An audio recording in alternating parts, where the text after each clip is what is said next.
Speaker's Corner aboard the Villa Vie Odyssey, hosted by Kit Cassingham. Good evening. Welcome to Speaker's Corner.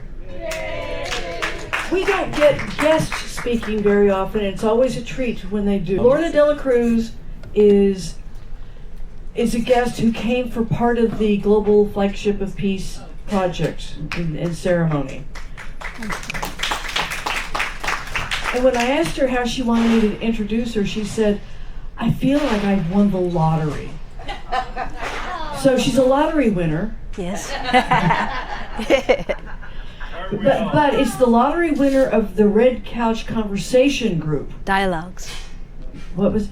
Dialogues. Dialogues. Yeah. Yes. Well, I didn't have that. But anyway. That's okay. And it was between Barbara and Joanne when these dialogues happened. Lorna was born in California.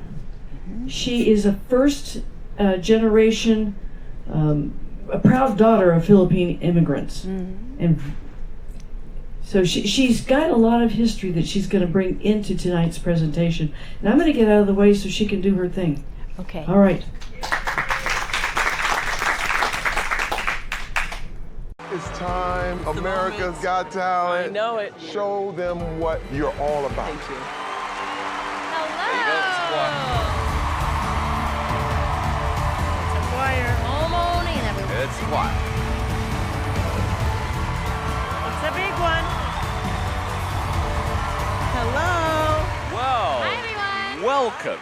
Hello. Okay, and tell me the name of the choir, please. This is the Voices of Our City Choir. Yeah. It's a choir I started about 4 years ago for people experiencing homelessness in San Diego. Oh, wow. Yes. What an amazing idea. There were so many people living unsheltered in my neighborhood. I met musicians and singers, and I was like, wow, we could put together a group and sing together. Yeah. And there's people who are in the choir, they can't afford medicine, they can't afford rent, so we help them out. Right. And through the money that we've raised, we've helped people get off the street. Wow. Wow.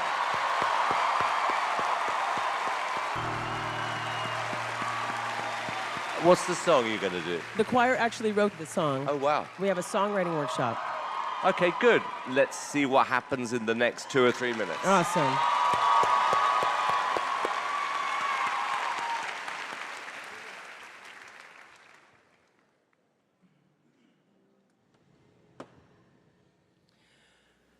Listen to the sound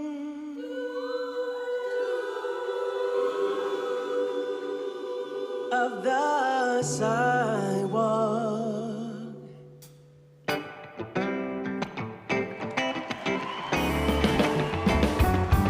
Listen to the sounds of the sidewalk. Listen to the sounds of the sidewalk. Rolling on the pavement with the 1-2 beat. Smooth and steady, rolling easy down the street. Even though I'm not right back up on my feet, I'm helping myself stand up independent. I gotta keep that hope for tomorrow. With the dignity inside, what's mine is yours to borrow. Rolling, rolling, rolling. Listen to the sounds of the sidewalk. Listen to the sounds of the sidewalk. Hopeful eyes searching, restless arms reaching. Wow. Our battle's going down with chaos all around. And the mother reassures herself everything will be all right as she steps in rhythm to the sounds of the sidewalk.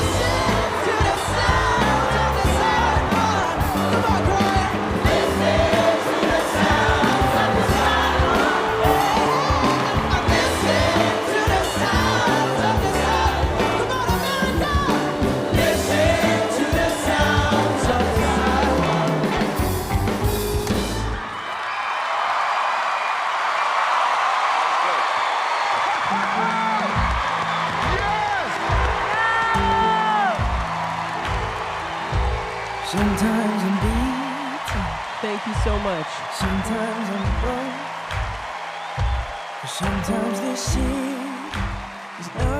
Let me start with Sophia. That was beautiful. The words of the song were really special. They were so perfect for you guys. I think we need more people like you that are really, taking matters in their own hands. It was fantastic. Thank you so much. Mr. Mandel, please. You know, homelessness is pervasive, I think, all over the world, but it's huge in this country, and we need to solve this problem, and we need to come together. And I have to say, who you are and why you're doing it and what you're doing does blow me and the entire audience away. Heidi. Well, I feel the camaraderie, I feel the togetherness of all of you guys, and it moved me. It really did. It was really, really beautiful. Thank you. I tell you how I felt watching this choir is that there's no question or doubt that there is strength in numbers. And my favorite moment was the talking. Yes. Yeah. Never heard that happen in a choir before. Thank you. The tone of your voice, it's just sensational. Thank you. What we have here is a collection of really talented people, and we need that raw talent to begin with, and that's what we've got. We live in a world at the moment, there is so much talking, but you've actually made something happen. Simon, I gotta stop you right now. Okay. Well, you said there's nothing but talk going on. Yep. But it's time to make something happen right now. For everybody on this stage.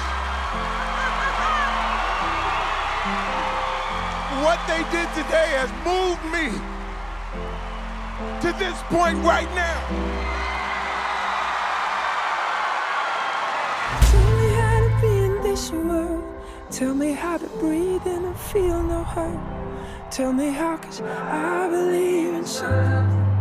I believe in us. Tell me when the light goes down, even in the dark. Is she okay? Well done. No, she's happy. She's happy.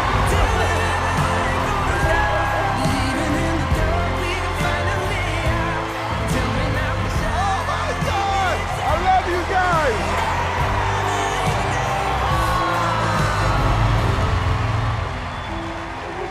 Thank you so much. I appreciate you so much. Thank you so much. I love you guys, man.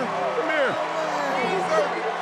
Voices of our city choir, you are going straight to the live show.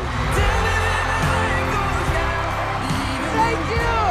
I believe in you. I believe in you. Congratulations.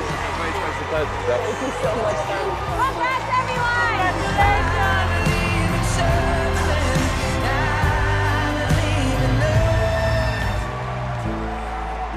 I love you guys.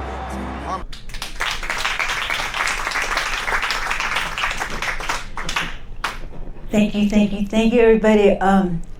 When I watch this, it feels like it's the first time I'm seeing it. And for those of you maybe that are curious, not all of, I would say 80% of the folks you saw on the screen are either unsheltered, homeless, couch surfing, or living in their car. And then there are people like myself. I've never had lived experience being unsheltered or homeless. Although I will say after college, during the recession back in the day, luckily my mother had extra room in the house. But I shouldn't say but, and our mission, the Voices of Our City Choir, is to help shed some light on how people get homeless. And that's why I picked the topic, home is where the heart is, and then some. And it was kind of amusing, because Barbara goes, oh, I'm kind of intrigued by this. So tonight it's gonna be hopefully a dialogue, a conversation about home. And maybe you all can share different perspectives. And I'd like to look at what home means to you in terms maybe the physical sense of it, right? And then maybe what home means to you in terms of a spiritual place. And last but not least, I want to share what home might mean to you in terms of safety. So the first one, and you guys can yell or chime in, who has ever lived in a, what do you call them things, a recreational vehicle and traveled? I think that is so cool. Who has lived on a houseboat or something? Oh, cool, okay. How about somebody who has, one of my friends, she does photography, and she followed people that were nomads. There wasn't a physical structure, but that was home to them. Anybody? Anybody want to live like that? I lived in a yurt. I'm sorry, what? On the ship. On the ship. They consider us nomads, but exactly, because home means different things to different people. So I want to also look at, somebody please, if you don't mind, give me a definition of what home means to you. And it could be anything and everything or whatever. Anybody. Like when you think of home, what do you think about? Safe space. Safe space, okay. where you sleep. Where you sleep, right? Where you put your head down. Because many of my friends don't have somewhere on a continuous basis of where to put their head down. Okay, I like that. Anybody else? What does home mean to you? Yes, please. So when my daughter grew up in a property on Cape Cod. Cape Cod. And when she was in college when we sold it. Mm-hmm. It was time to sell it. It was time to downsize. And she was having a really rough time of it. Mm. And she was having a really rough time of it. And I sat down with her. She was in college, so she was able to understand. Sure. And you know, we had lots of discussions about it. And then I said to her, home is really wherever Daddy and I are. I like that. And now she's on her own, and she's got her own home, and she's developing her own family. But okay. But yeah, home is always wherever we are for her original home. Yeah. Okay. Did anybody else? I thought I saw another hand up. Okay. If not, that's okay. So. Oh, I'm sorry. To where your clothes are. To where your clothes are. Interesting. Interesting. And all the other things. And the shoes and the costume jewelry and the purses. Your pets. Thank You you. have pets. Where your pets are. Where your fur babies are, right? Because Toiletries. toiletries? No, seriously, because many of the folks that do not have a spot to lay their head down, a place to use the restroom, like even where do I brush my teeth? And for some of us ladies, there's certain other challenges, right? Where do you take a shower? Those are important things. Some of you like to collect things perhaps? Anybody? I'm an avid book collector. I have so many books, I don't know where to put them. Anybody else like to collect things? Anybody? Wrong population. Wrong population. Wrong population? And why is that? Why do you not collect things? Space, thank you. So imagine somebody who does not have a permanent residence, right? Like maybe you have cherished pictures or things like a recipe that your mom made, or even for your fur babies. What do you do? So often, like the most basic things of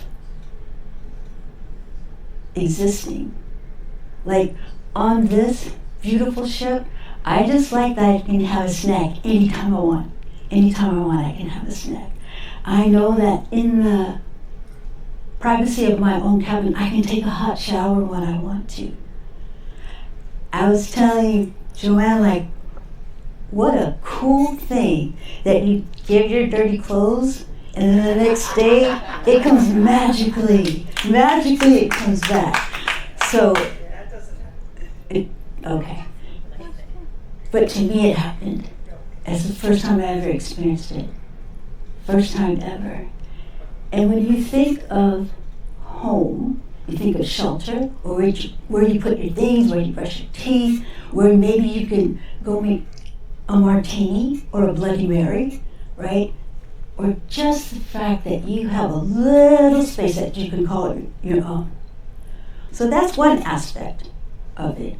Now let's think, or I'd like you to share, what do you think of home that's spiritual? And I'm not talking religion per se. Anybody? Yes, please? I mean, for a lot of people, home is where you're from. It's your source, it's your childhood, it's your memories, it's what shaped you. That's when people talk about going home and you never can go there.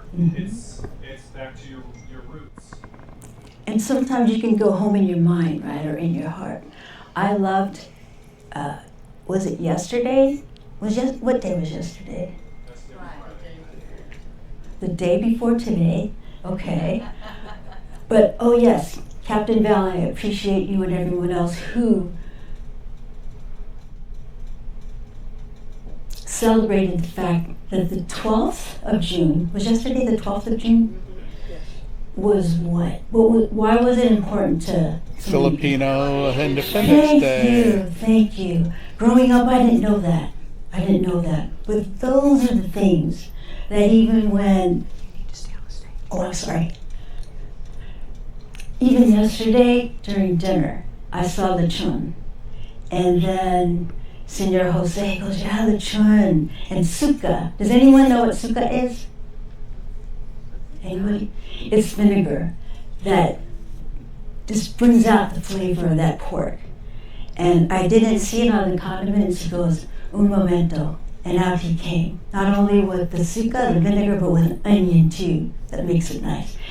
And my parents, God rest their souls, in it, but I can remember, I could go back, right, and picture like during Christmas or during a special day.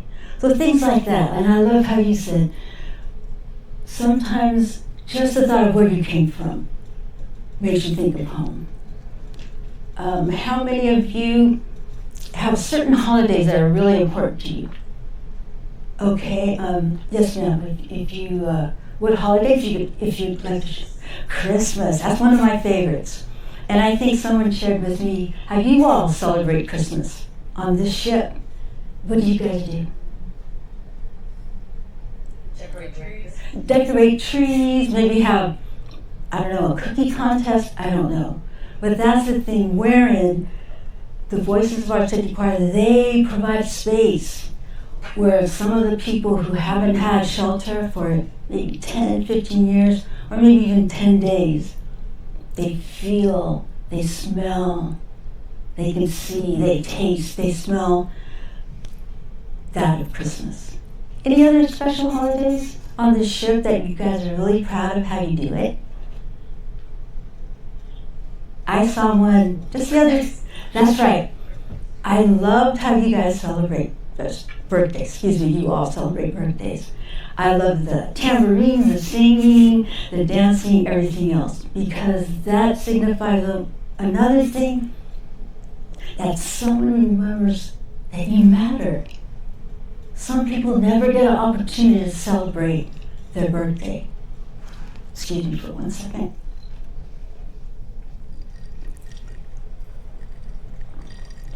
Or maybe they don't know when they were born. Maybe they were adopted, or maybe records were lost. So as you all see, there's a different way to look at home. So we've looked at maybe physical structures, what home means to you, spiritually, and then last, and someone actually mentioned it, what makes you feel safe? What makes you feel safe?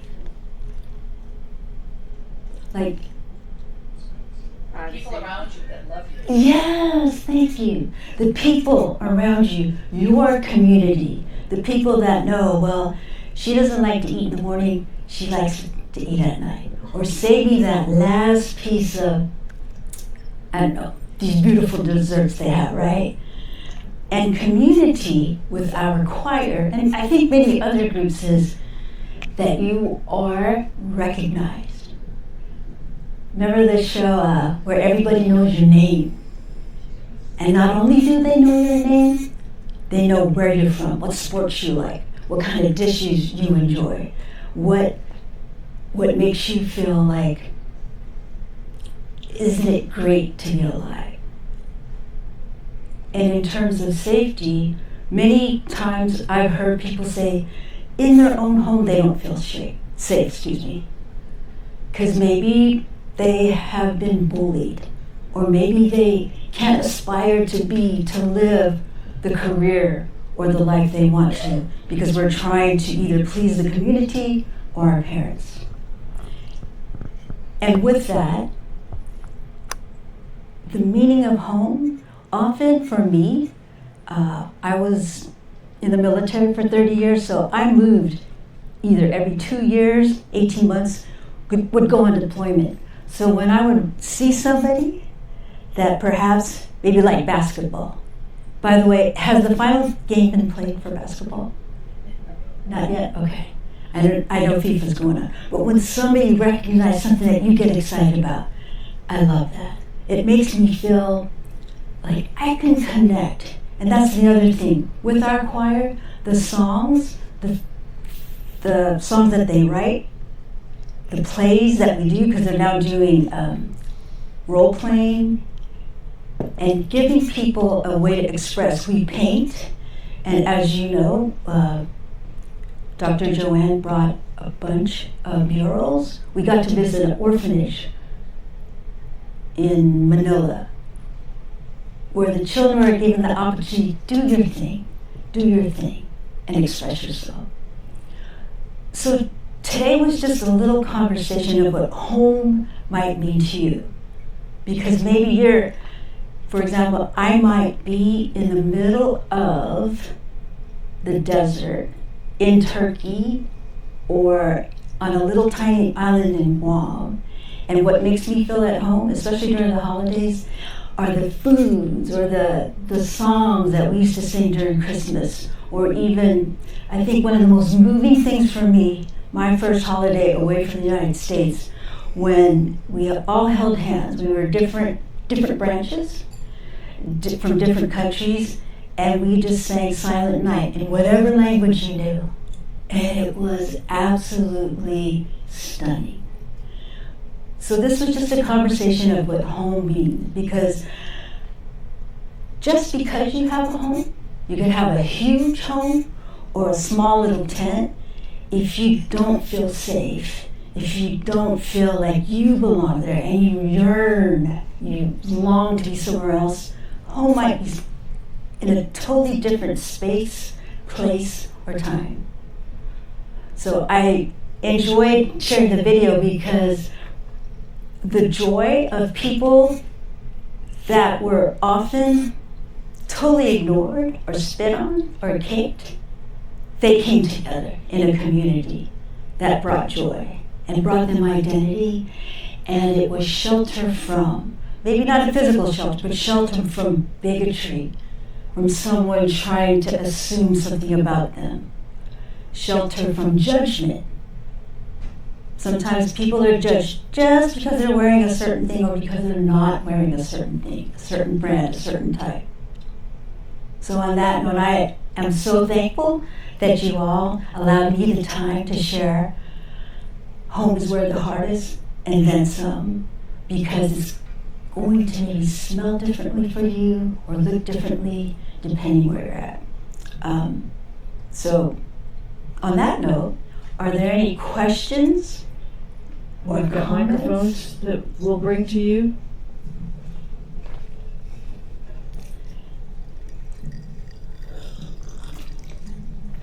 How did you gather those people together? That's a very cool question, because Steph Johnson is the co-founder of Voices of Our City Choir. The other gal, Nina, she actually passed away, but they were both two musicians, award-winning musicians, and they noticed the growing number of people who were sheltered and unsheltered and homeless. And so they decided, as Simon alluded to, it's one thing to talk about things, but it's another to do. So they would just go to people and bring orange slices or water And then as Steph and Nina were doing that, she discovered like there's a lot of talent out there. Be it playing the harmonica, playing the guitar, or writing a song, or, I shouldn't say or, and that people had lives before being unsheltered, being homeless. A lot of the folks in our choir have never been on drugs, have never been in jail. We have one individual, we call her Dr. P, and she has earned her doctorate. She has published books, eight at last count. Another individual, Veronica, she got her associate's degree, unsheltered, but she would sit out in the, I'm sorry, I just lost my, what do you call it? Street lights, sorry. But she would stay somewhere where there was Wi-Fi available, or go Starbucks or something, and she kept at it. Some people in our choir have started their own nonprofit, specifically collecting garbage and, you know, cleaning the streets, etc. Some have advanced degrees. Some have 2 or maybe 3 jobs. And that's part of our mission too, to debunk some of the stereotypes, right? Some of the myths about who becomes homeless. I'm also a volunteer for CORE. It's, how should I put it? It's an organization that goes to disasters throughout the world. And I believe one of the founders was Sean Penn, and another woman whose name I forget. Another group I'm in, we went to Lahaina. Remember the Maui fires? Mm-hmm. So there's a multitude of reasons where someone loses their home. I was talking to somebody the other day. I get my decks, fifth deck. You could have one catastrophic event and you're unsheltered. It could be that, gosh almighty, expensive medical expenses. It could be by virtue of a divorce. Somebody gets all the resources and someone doesn't. It could be also flooding. In San Diego, we had floodings because of the systems that weren't built structurally to, because we do get rain sometimes in Southern California. It was like flooding. Just recently in Mindanao, right? The folks that have survived the earthquakes, they have nowhere to live. Even the fires in Los Angeles, whether you were struggling day to day or you were a movie star or a millionaire, all of a sudden you were unsheltered. So that's the kind of thing. And I'm very proud of the fact that within our group, we have helped some of our members become more proficient at writing op-eds. So that someone's not writing an editorial about how they think homelessness, unsheltered issues should be solved. It's people with lived experience who are able to express themselves not only in newspapers, but speak at city council. I've never been homeless, I have not, but I am an advocate to help those folks have a voice to that particular problem. And then back to your, that was a long answer, but then we noticed the very first rehearsal, there was Steph, the guitar player up there, and Nina, who unfortunately passed away. But when they first started the rehearsal, there was just one person. Then it grew. Word got out. And right now, I believe we have not only had over 200 folks come to choir or rehearsals, but we've actually been able to navigate through the resources and the red tape, if you will, the bureaucracy of trying to get shelter, to over, I don't have the latest stat, but maybe over 110 people. Oh, thank you. And we're musicians and creatives. Thank you for that. But that's why when Simon says, raise your hand, no. Simon said, to have that raw talent, that raw collective desire to solve a situation, address a situation, it's phenomenal. Did that answer your question a little bit? Okay, cool. Anybody else? Anybody have questions? Yes, please. When are you moving in? I don't know, but I would love to, because I think it's just, you know, in this space, I've seen and I got to talk to people from all over the world, you know, and I'm sure you have all the, and many of you might not know Lynn. She and I were in the military together, and that made me feel like home. Just to see her face when she was out there. Yes. Well, hold on. We've got a microphone here for question. Okay. Oh, I'm sorry. What year was that? Where were you in the choir, and what happened next? I mean, you got the gold buzzer, so you get to go to the next thing, but what happened next? That's a phenomenal question, because do you all remember when lockdown and then the pandemic happened? Roughly? March. Somebody said March? March 22nd. Yes, precisely. Because we were invited. Sorry, kid. Initially, Steph got invited to be on America's Got Talent. She said no at first. Because we were still starting, well, we actually started in 2016. Then the second time, the rest of the crew convinced her, why don't we give it a go? Let's see what happens. So the audition, our very first audition happened in the convention center in San Diego. We were excited, we did great, and then bam, the pandemic happened.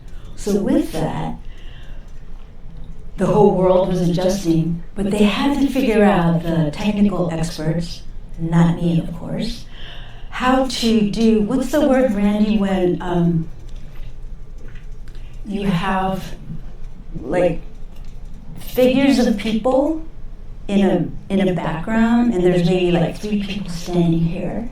What's the like virtual? Yes, like there was a virtual choir in the back, and then maybe 5 people in the front, or the yes.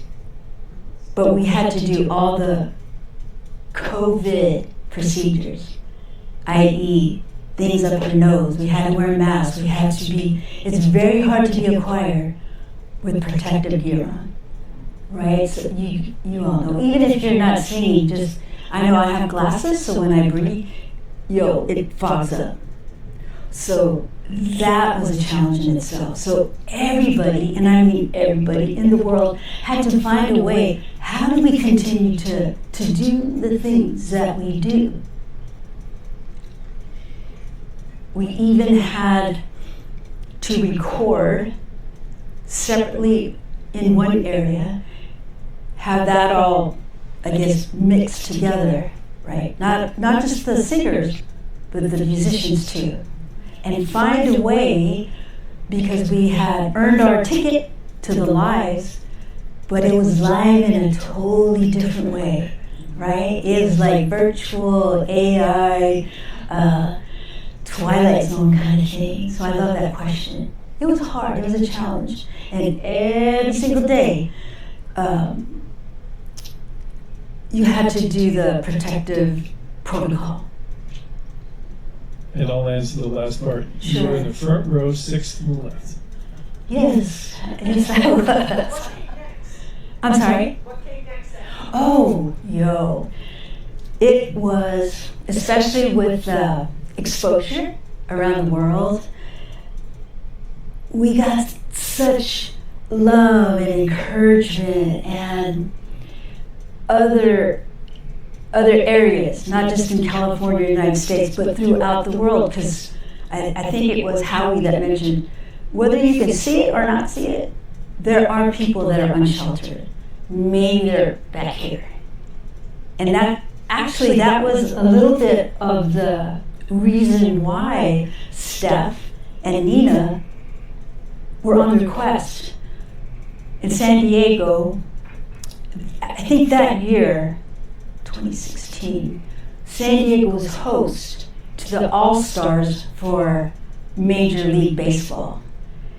And it's not a good optic, and we have the moniker of San Diego, America's finest city, because it's a beautiful city.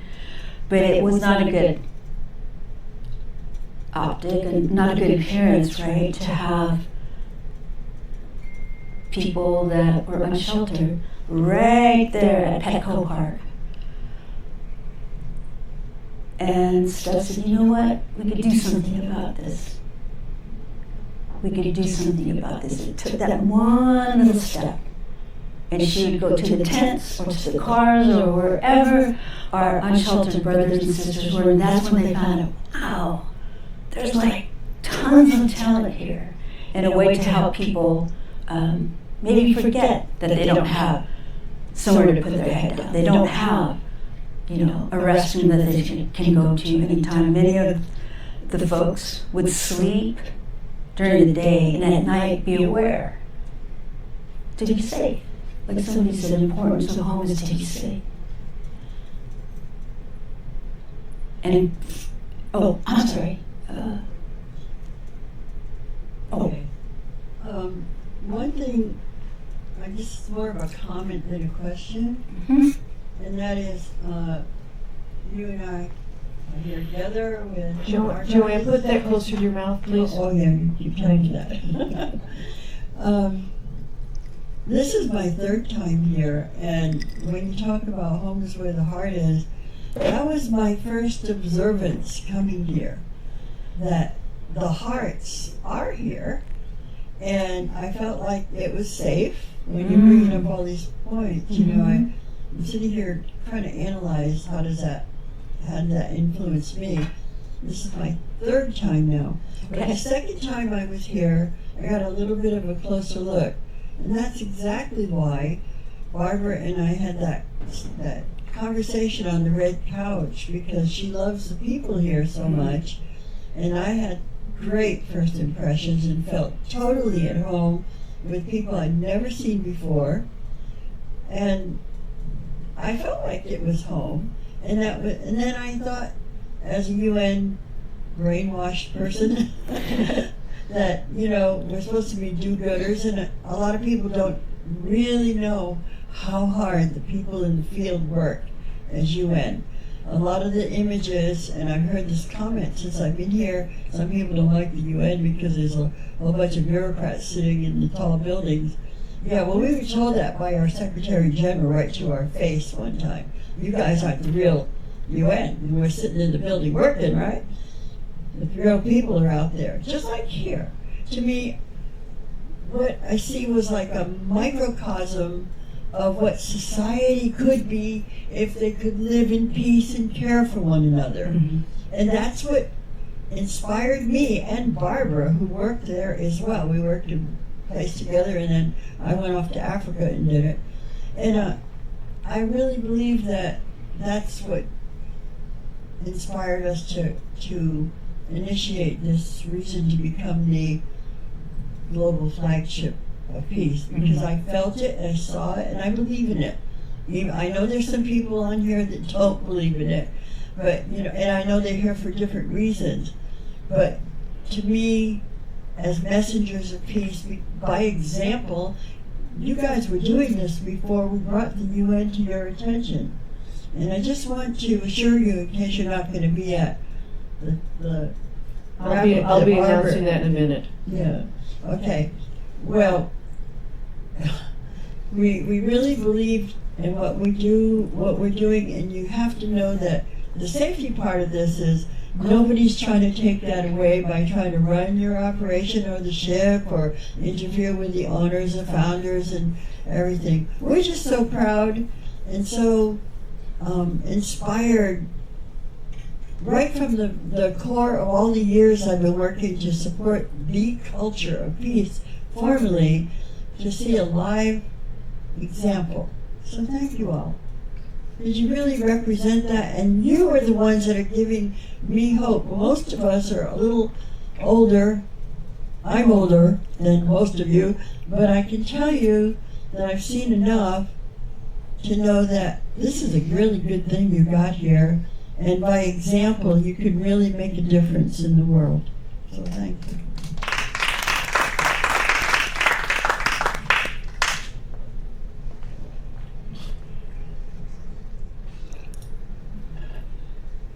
you. That was beautiful. But I have another question for you. Okay. What would the lived experience people tell us we could do to help with the problem of unsheltered people? Often I hear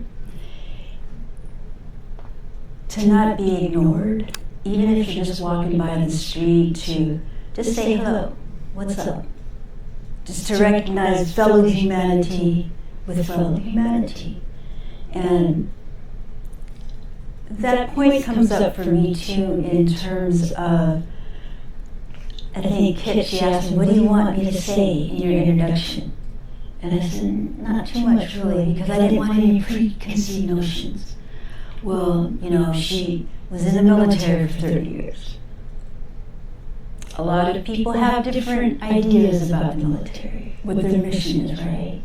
And even just because you have a certain degree or education, level of education, okay, maybe you got paper, maybe you have, and I'm an educator, so I feel blessed that my father joined, he was born in the Philippines, joined the military to provide a greater, you know, opportunity for his children. But I also think just because someone has certain skills or certain credentials, but can you talk to somebody? I love how Captain Val and other people that I run into, like, you know, just smile, look up once in a while. A lot of unsheltered people, a lot of homeless say that. We're humans, and I have a story too. That's why, that's the genesis of why Nina Leilani, rest her soul, she picked that name, Voices. And often, yes, it is about music, but voices in terms of, as I said, some of the folks, they come and they just sit there for a while. Maybe a week, or 2 weeks, or 3 weeks, or 4 weeks. Then we find out, oh my goodness gracious, they have the most beautiful vibrato. Their bass tones are just luscious. Or somebody that maybe you would think would sing like soprano, the high notes. No man, they sing way down here. The preconceived notion. We have our house band, if you will. They're professional, they're award-winning, and they're great human beings. Then we discover within the choir members, this one cat, he can blow your mind with his harmonica. There's one individual that loves to play his bass. And sometimes, you know, he would just be in the background and say, oh, you know, I'd like to go up there and play bass. And eventually he did. That particular song, we wrote it collectively. There's songwriters. They have started improv classes. Phenomenal. And some of the folks, they don't speak much, but they love theater. They love that. We have painting classes. We have, oh, as you mentioned, Randy, during lockdown, we couldn't meet, so one of our volunteers, again, professional musician, has her own studio. She would help us learn the keyboard. The choir provided those miniature keyboards. They provided hotspots, because when you don't have a physical structure, right, where do you get Wi-Fi?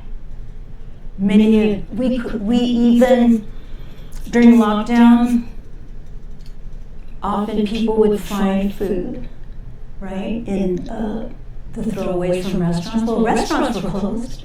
So what did our choir do? We had a team. People donated either baked goods or goods they couldn't sell anymore because they couldn't operate. So why was that? So we had like a pretty cool team, and we had our, you know, destinations to go to. And I think more than food, they were hungry for what? Interaction. To another human. So how are you doing today? What's up? So phenomenal. And it's just regular everyday people, really.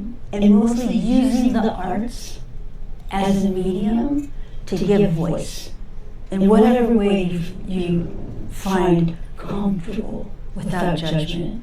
Often by the way, Mondays are rehearsals, and we have a nutritious lunch that's donated. That might be the only meal they have that week. And you know what? They're grateful. They're happy to do it. And one of many things I've seen, now we have like, what do you call it? Like peer advocates. Peer advocates, thank you. Peer advocates, where they feel comfortable because they want to share their story. And they all have a different story. Some get to a point where maybe they need to step away because it's not for them, right? And that's okay. One thing I love is when somebody does find shelter, be it an apartment or a senior living space, and their name escapes me right now, but there's this group of beautiful people. They put together quilts, and it's like a ceremonious thing where they're presented a homemade quilt. And that quilt, just like the food that we get, it has a lot of that TLC, that tender loving care that maybe they have not seen or felt or experienced for a long time. Gets me kind of emotional. But any other questions or? We're gonna cut our first album. Yes. Yeah, because we have a collective of songs now, and it's really wonderful because the songs, the phrases, the mood is the choir. They're writing a play, we're writing a play. So on that, I'd like to say the arts get cut usually first. We're experiencing that right now. But not because of that, in spite of that. That's what I love about art. There's really no rules. There's really no rules. And I'll tell you, when I was a little kid, music set me free because I learned Tagalog before I learned English. I was born in California. Then my daddy, a United States Marine, got orders to Sangley Point, I think it is, because my two brothers were born in the Philippines. So then when I was 4.5, we moved back to Southern California, so I didn't know how to speak English. So I was about this tall, this skinny. I got the crap beat out of me almost every day. I learned how to run really fast because they would sick dogs on me because they thought, oh, that's kind of fun for sport. So again, that's why I love hearing the different languages and the different accents, because I love to hear. That's music to me. And I try to ask people, how do you pronounce your name? How do you spell your name? Because as an educator for both little kids and for adults throughout the military, not just the U.S. military in different branches, but our allies, so it would be exciting. Oh, tell me about rugby in New Zealand. Tell me about how do you make your mochi so good? How do you do that? How do you make how do you say it, Barbara? Panettone? At Christmas time? Where does that come from? So that's the beauty. That's the beauty. And I think not too long ago, or maybe this week, I happen to be an Anthony Bourdain fan. I loved how he got to travel and eat. And a lot of times he said his show wasn't really about the food as much as it was about community, feeling home, sharing in a way that brings us all together. So I'd like to thank you for giving me the opportunity just to chat a little bit with you, and I'll pass it over to you, Kitten.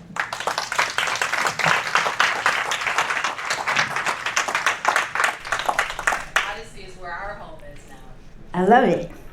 Lorna, thank you so much. Oh, You you're shared from your heart. Oh, thank you. Some of us feel like we're homeless, but we're here. Mm. So we're not really homeless.